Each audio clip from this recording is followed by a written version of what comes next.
మా ట్రైలర్ చూసి ప్రేక్షకులు ఒక అవగాహనకు వచ్చేస్తారు. అవును. సో, నేను కొత్తగా ఇంక చెప్పాల్సింది నిజంగా ఏం ఉండదు. బికాజ్ నేను ఒక ప్రేక్షకుడినే. అవును. ఈ సినిమాకి నేను ప్రేక్షకుడిని కాదు. మిగతా సినిమాలకి ప్రేక్షకుడిని. సో, మామూలుగా ప్రేక్షకులు ఇష్టం ఉంటే చూడండి లేతే లేదు ఇవన్నీ అంటామంటే కాదు. యాక్చువల్‌గా నిజమేంటి చెప్పనా? మనం ఇంకొక క్రియేటివ్ వచ్చినప్పుడు మనం ప్రేక్షకులవుతాం. దీనికి ఇంకొకళ్ళు ప్రేక్షకులవుతారు. సో, మనం ఇప్పుడు ఎవ్వరేం చెప్పినా, ఎవ్వరేం ఇంటర్వ్యూలు చేసి అసలు మాది అద్భుతం, అమోఘం అంటే చూడం మనం. మనకు ఆ క్రియేటివ్ నచ్చాలి. క్రియేటివ్ నచ్చితే చూస్తాం. ఇప్పుడు మీరు సకుటుంబ సపరివార సమేతంగా చూడాలి, ఇది చాలా బాగుంది, ఇవన్నీ చెప్తాం. ఎందుకో నాకు ఇప్పటికీ అర్థం కాదు. అది చెప్తే వాళ్ళందరూ కుటుంబం అంతా రెడీ అయిపోయి పైజామాలు వేసుకుని, చుడిదార్లు వేసుకుని, ప్యాంట్లు వేసుకుని ఎప్పుడు వస్తుంది సిరీస్ అని కూర్చుంటారా? ఏం కూర్చోరు. మనం కూడా అంతే కదా. నేను చాలా కాంటెంట్ చూస్తాను.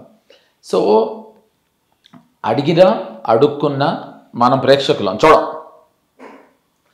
సో, ఈ కాంటెంట్ ఫర్ ఎగ్జాంపుల్ దయా ట్రైలర్ రిలీజ్ అయితే అద్భుతమైన ఇదే ప్రేక్షకులు ట్రెండింగ్లో పెట్టారు ట్రైలర్ని. అవును. So they have said they like it. అవును. అందులో మీ పేరు దయానా? అందులో నా పేరు దయా. అయితే మీరే అందులో అన్నీ చేసేది దీన్ని బట్టి. వలి దీంట్లో నేను ఇరుక్కుపోవటం మాట వాస్తవం. కానీ నేను ఒక అమాయకుడినైన నేను ఇరుక్కుపోవటం వల్ల జరిగే అనర్థాల వల్ల ఏమేం జరుగుతుంది, అస్సలు నేనేమిటి అనేది అంటే దెర్ ఇస్ నథింగ్. ఇది సత్య సీక్వెల్ కాదు, సత్యకి ఈక్వల్ కాదు, సత్యకి ప్రీక్వెల్ కాదు. బట్ దీంట్లో ఎలా సత్య లాగా దాని తాలూకు యూనో ఒక చిన్న ప్రెజెన్స్ ఎలా బ్యూటిఫుల్గా ఉంటుంది. ఈ అంటే Pawan has the capacity to make you sit and get glued to the seats. పవన్కు ఉన్న కెపాసిటీ. సో పవన్ సాధినేని నాకు తెలిసి అంటే నేను క్లుప్తంగా చెప్పాలి అంటే అతన్ని కలవక ముందు నాకు దీని గురించి చెప్పినప్పుడు నాకు మా ఎగ్జిక్యూటివ్ ప్రొడ్యూసర్ శాలిని నాకు ఒక నోట్ పంపించి ఇది మన కథ అండి కానీ చదవద్దు అంది. అదేంటి కథ పంపించారు? నేను అదే అడిగా, ఏంటి నువ్వు శాలిని మీలాంటి వాళ్ళే అర్థమైంది. సో అంత birds of same feather flock together అని. ఎందుకు చదవద్దు అంటున్నానంటే పవన్ మన డైరెక్టర్ అండి, తన్ని తీసుకొస్తాను, తను తీసుకొచ్చినప్పుడు తను ఈ కథని చెప్తే బాగుంటుంది అని. సో నాకు ఫస్ట్ బీజం అక్కడ పడింది. చాలా సెన్సిబుల్ క్రూతో నేను ముందర అసోసియేట్ అయ్యాను అని అర్థమైంది. సో పవన్ వచ్చాడు. వచ్చిన తర్వాత కథ చెప్పబోయే ముందర నేను చేస్తున్నాను ఇది అన్న. అప్పటికి వాళ్ళకే శాలిని వాళ్ళకే తను వాళ్ళు చేసే వేరే వేరే సంస్థల్లో నేను చేయనని చెప్పాను. సో శాలిని ఆల్రెడీ నేను చేయను అని డిసైడ్ అయ్యే వచ్చింది.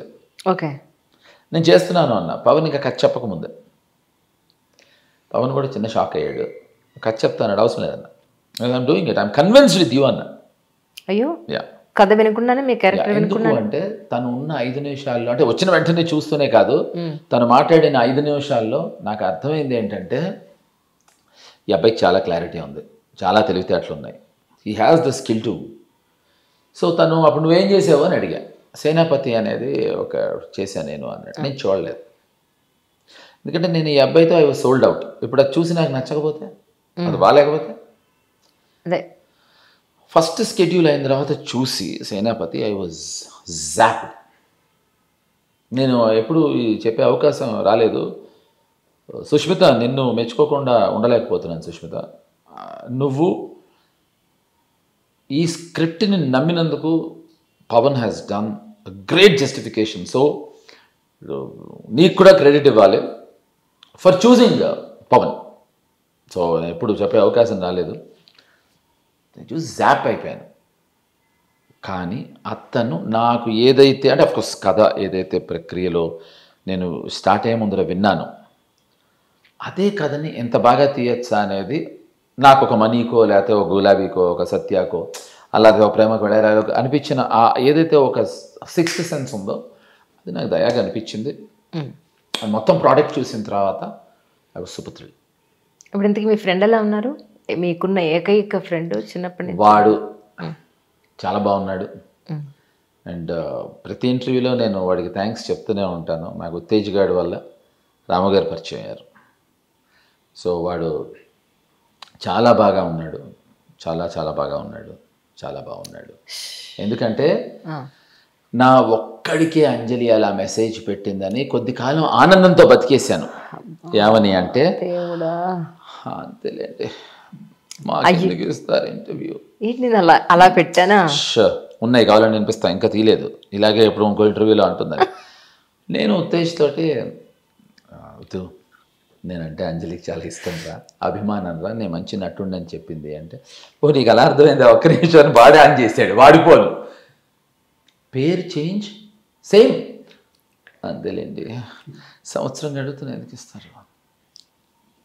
నారాయణ, నిజం అనుకుంటారు అలాంటి పెడతాను నేను. అసలు యాజ్ ఇట్ ఈస్ గా బాడీ అఫీషియల్ గా ఒక వాయిస్ పెడితే నా వాయిస్ లో మీకు అలా అనిపించిందా? నిజం అన్యాయం. కరెక్ట్.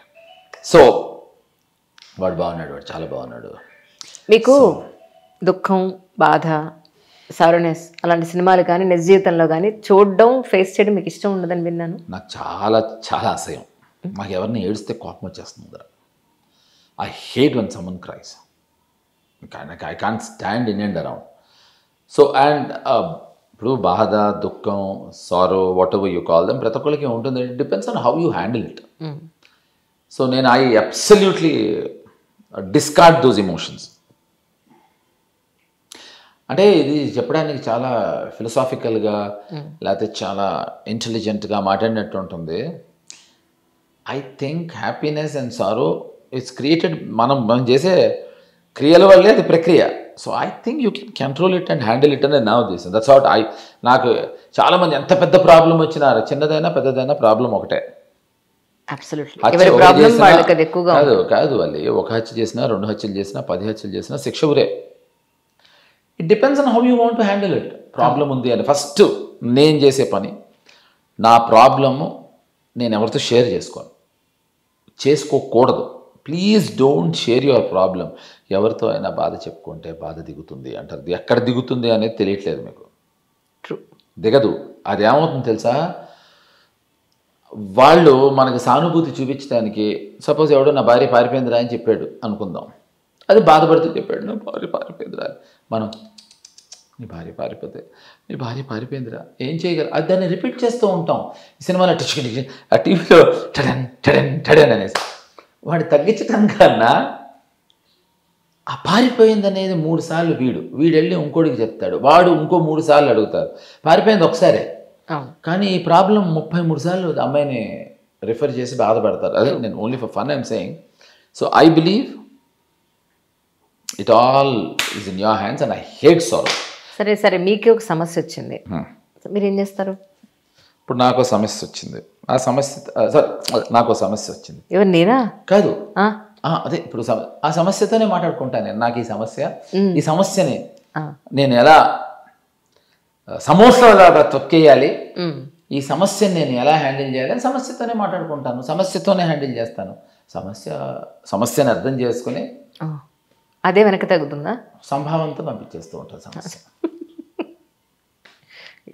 ఏదన్నా ఒక్కదానికి ఒక్క పద్ధతిగా ఒక సమాధానం చెప్తారేమో. అంటే ఇది తప్పు కాదా? ఒక సమస్యతోనే మాట్లాడతానంటారేంటి? అవును, సమస్య. Let's say you are my సమస్య. ఎగ్జాంపుల్. ఎవరు నేనా? ఎగ్జాంపుల్. సో నేను వచ్చి వల్లి, ఇది నా సమస్య, కొంచెం నా ఈ బరువుని, ఈ సమస్యని ఎలాగైనా తీర్చవా వల్లి అని చెప్పుకుంటా. మనిషి కాబట్టి చెప్పుకుంటా. వల్లి నా సమస్య తీర్చేసి నన్ను సంతోషపరిచి పంపించేస్తుంది. తప్పుగా ఏమన్నా మాట్లాడాను? లేదు, మాట్లాడు. మరి ఏంటి దీంట్లో? నేను మనిషిని కాబట్టి సమస్య నాతో షేర్ చేసుకున్న అర్థం ఉంది, కానీ సమస్యతో మీ సమస్యను ఎలా షేర్ చేసుకుంటారు? మనుషుల వల్లే వస్తుంది, మా గోడ వల్ల, మా గుమ్మం వల్ల. అచ్చా, ఎవరితో సమస్య వస్తే వాళ్ళతో మీరు షేర్ చేసుకుంటారంటున్నారు, అంతేనా? వాళ్ళతోనే సొల్యూషన్ అండర్స్టాండింగ్ వచ్చేస్తాను. రైట్. నేను నిజం చెప్పినా ఈ అమ్మాయికి నచ్చదు.